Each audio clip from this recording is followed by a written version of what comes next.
Hello बच्चों, नमस्कार। पुनः स्वागत है हमारे चैनल स्टडी ट्यून पर आप सभी का। तो प्यारे बच्चों, आज का टॉपिक है हमारा पतंग और हम चर्चा करने वाले हैं पतंग पाठ पर। पतंग पाठ के कवि है आलोक धनवा जी और ये बहुत ही सुंदर सी कविता है जिसमें आपको बच्चों के बाल मनोभाव देखने को मिलेंगे, है ना। तो इस कविता में बाल मनोभाव का चित्रण हुआ है, उनके खुशियों का, उनके किलकारियों का चित्रण हुआ है। ठीक है, पतंग के माध्यम से आपको आपके बचपन को पुनः जीने का मौका मिलने वाला है इस कविता को पढ़कर समझकर। ठीक है, तो हम चर्चा करेंगे इस कविता के भावार्थ पर, बात करेंगे, साथ ही साथ काव्य सौंदर्य पर बात करेंगे और हो सके तो इम्पॉर्टेंट क्वेश्चन पर भी हम बात करने वाले हैं। ठीक है बच्चों, तो चलिए शुरू करते हैं आज का यह पाठ।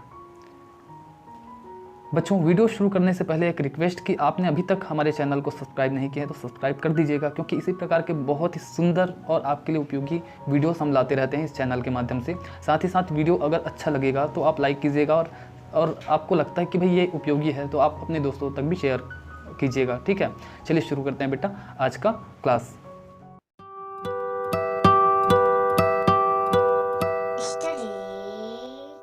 तो प्यारे बच्चों, कविता इस प्रकार से है। सबसे तेज बौछारे गई, भादो गया सवेरा हुआ, खरगोश की आंखों जैसा लाल सवेरा। शरद आया पुलों को पार करता हुआ, अपनी नई नई चमकीली साइकिल तेज चलाते हुए, घंटी बजाते हुए जोर जोर से, चमकीले इशारों से बुलाते हुए पतंग उड़ाने वाले बच्चों के झुंड को, चमकीले इशारों से बुलाते हुए और आकाश को इतना मुलायम बनाते हुए कि पतंग ऊपर उड़ सके, दुनिया की सबसे हल्की और रंगीन चीज उड़ सके, दुनिया का सबसे पतला कागज उड़ सके, बांस का सबसे पतला कमानी उड़ सके कि शुरू हो सके सीटियों, किलकारियों और तितलियों की इतनी नाजुक दुनिया। तो ये पहला पैराग्राफ हमारा। तो चलिए चर्चा करते हैं पहला पैराग्राफ पर। तो प्यारे बच्चों, आलोक धनवा जी कहते हैं सबसे तेज बौछारे गई, भादो गया। ठीक है, तो आलोक धनवा जी कहते हैं कि भादो के महीने की तेज बौछारों वाली मौसम जो है वो बीत चुका है, चला गया है। ठीक है, अब सवेरा हो चुका है। तो भाई ये सवेरा किसका है? तो ये सवेरा है शरद ऋतु का सवेरा। ठीक है, तो आलोक धनवा जी कहते हैं अब शरद ऋतु का आगमन हो चुका है, सुंदर आगमन हो चुका है। ठीक है, वंस अगेन देखिए, आलोक धनवा जी कहते हैं कि भादों के महीने की वर्षा वाला जो मौसम है, वर्षा का मौसम है, वो बीत चुका है, चला गया है और अब शरद ऋतु का आगमन हो चुका है, शरद ऋतु का सवेरा हो चुका है। ठीक है, अब ये सवेरा कैसा है तो बड़े सुंदर ढंग से वर्णन करते हुए आलोक धनवा जी लिखते हैं, खरगोश की आंखों जैसा लाल सवेरा। ठीक है, तो ये सवेरा कैसा है? तो कवि आलोक धनवा जी वर्णन करते हैं कि शरद ऋतु का जो सुंदर सवेरा है वो बिल्कुल खरगोश की आंखों जैसा लाल दिखाई दे रहा है। ठीक है, तो यहाँ पर सुंदर उपमा अलंकार का प्रयोग किया गया है और बिंब का भी प्रयोग किया गया है, क्योंकि सवेरा जो शरद ऋतु का सवेरा है उसे खरगोश की लाल आंखों जैसा बताया गया है। ठीक है, उपमा अलंकार है, ध्यान रखिएगा। ठीक है, तो यहाँ पर सुंदर बिंब का भी प्रयोग किया गया है आलोक धनवा जी के द्वारा। तो भाई शरद के सवेरे को क्या बताया जा रहा है? खरगोश की आंखों जैसा लाल बताया जा रहा है। ठीक है, तो ये वर्णन जो है आलोक धनवा ने उषा काल के लिए किया गया है। ठीक है, उषा काल आप जानते हैं, जब सूर्य उदित होता है तो उसकी जो प्रथम किरणें हैं वो उषा काल होती है, उषा कहलाती है। ठीक है, तो वो लाल रंग की होती है, तो इसीलिए आदरणीय कवि आलोक धनवा जी ने खरगोश की आंखों जैसा लाल बताया है शरद के सवेरे को। ठीक है, चलिए अब यहाँ पर सुंदर मानवीकरण का प्रयोग आलोक धनवा जी के द्वारा हुआ है, देखते हैं।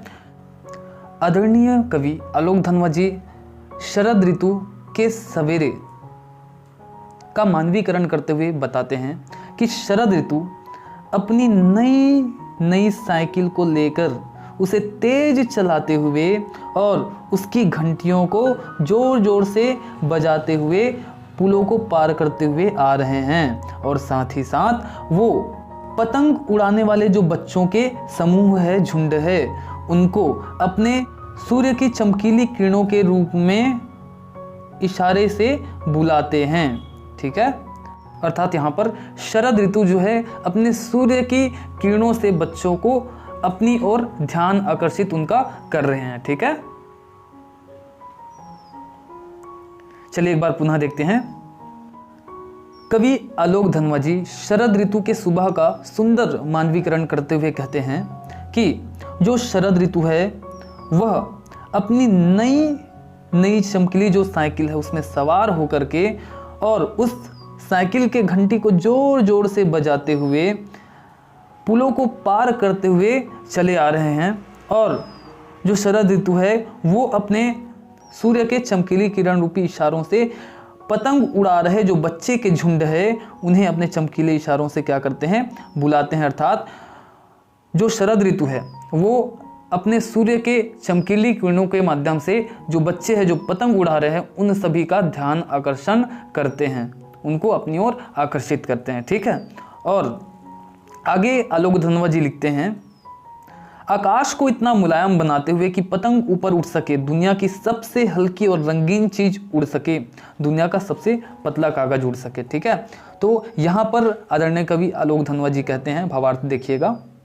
आलोक धनवा जी लिखते हैं, आकाश को इतना मुलायम बनाते हुए। तो भाई यहाँ पर आकाश को इतना मुलायम बनाते हुए इसका तात्पर्य क्या है? मुलायम बनाना, आकाश को मुलायम बनाना मतलब क्या है? तो इसका अर्थ है कि जो शरद ऋतु है वो आकाश को मुलायम बना रही है। तो यहाँ पर आकाश को मुलायम बनाना मतलब क्या होगा? इसका अर्थ है, कवि आलोक धनवा जी कहते हैं कि जो शरद ऋतु है उस समय जो मौसम है ना, तो बारिश के बाद मौसम बिल्कुल साफ है। ठीक है। और हवा जो है वो तेज चल रही है ना। अब भाई हवा चलेगी तभी तो बच्चों का पतंग उड़ेगा ना। ठीक है। तो यहाँ पर आलोक धनवा जी का ये आकाश का मुलायम बनना से तात्पर्य यही है कि उस समय मौसम बिल्कुल साफ है और जो हवा है वो चल रही है। ठीक है। जिससे जो बच्चों का पतंग है वो अच्छे से उड़ सके, ऊपर तक उठ सके। ठीक है। और उड़ सके जो पतंग है, हल्की और रंगीन चीज उड़ सके अर्थात पतंग ही है, दुनिया का सबसे पतला कागज उड़ सके अर्थात पतंग की ही बात हो रही है। ठीक है। तो यहाँ पर जो शरद ऋतु का जो सुबह है ना, और उस समय जो आसमान है वो बिल्कुल साफ है, हवा चल रही है, ताकि बच्चों का जो पतंग है ना, हल्की और रंगीन चीज है, जो सबसे पतला कागज है, वो ऊपर उड़ सके, उड़ान भर सके आसमान में। ठीक है। चलिए आगे देखते हैं। बांस का सबसे पतला कमानी उड़ सके कि शुरू हो सके सीटियों, किलकारियों और तितलियों की इतनी नाजुक दुनिया। ठीक है। तो बांस का सबसे पतला कमानी उड़ सके मतलब पतंग की बात हो रही है कि मौसम बहुत अच्छा है, शरद ऋतु में बहुत साफ है, तो आराम से बढ़िया उड़ सकता है पतंग जो है। ठीक है, बच्चों का। और जब पतंग उड़ेगा ना तो बच्चों का उत्साह बड़ा ही देखते बनता है, उसी की बात कर रहे हैं यहाँ पर। ठीक है।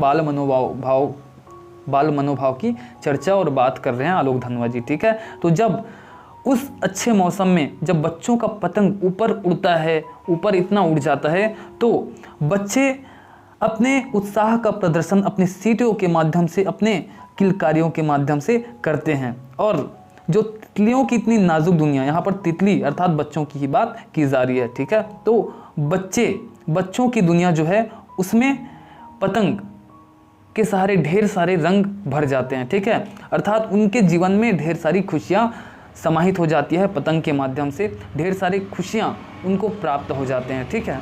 तो इस प्रकार से यहाँ पर आलोक धनवा जी कहते हैं। तो पतंग का ऊपर उठना अर्थात बच्चों के उमंग की पहचान है, उनके उत्साह का पहचान है। ठीक है। तो वास्तव में ये सभी बच्चों के कोमल मन और उनकी उमंग भरी इच्छाओं के प्रतिनिधि बिंब है, मतलब प्रतिबिंब है। इस प्रकार से एक पैराग्राफ पूरा होता है बच्चों। काव्य सौंदर्य की बात करें तो देख लीजिएगा, यहाँ पर खरगोश की आंखों जैसा लाल सवेरा। ठीक है। तो यहाँ पर देखो एक बिंब, दृश्य बिंब तो है ही, साथ ही साथ उपमा अलंकार है, क्योंकि सवेरा जो है उसको खरगोश की आंखों जैसा लाल बताया गया है। अब यहाँ पर देखिए शरद आया, पुलों को पार करता हुआ, ये सब कौन कर रहा है? शरद ऋतु कर रहा है। ठीक है। अपनी नई साइकिल चला रहे हैं, अभी घंटी बजा रहे हैं, है ना, इशारों से बुला रहे हैं। तो ये सब क्या है? मानवीकरण है। ठीक है। मानवीकरण अलंकार का प्रयोग हुआ है। ठीक है। प्यारे बच्चों, यह पतंग पाठ का पहला पार्ट था। दूसरे पार्ट का लिंक जो है डिस्क्रिप्शन बॉक्स में दिया गया है, वहाँ जाकर आप चेकआउट कर सकते हैं, या फिर प्लेलिस्ट में विजिट करके भी आप विभिन्न वीडियोस को देख सकते हैं। वीडियो अगर पसंद आया होगा तो लाइक कीजिएगा, हमारे चैनल को सब्सक्राइब कीजिएगा और वीडियो को धुआंधार शेयर कीजिएगा। मिलते हैं अगले वीडियो में, तब तक के लिए जय हिंद, जय जोहार।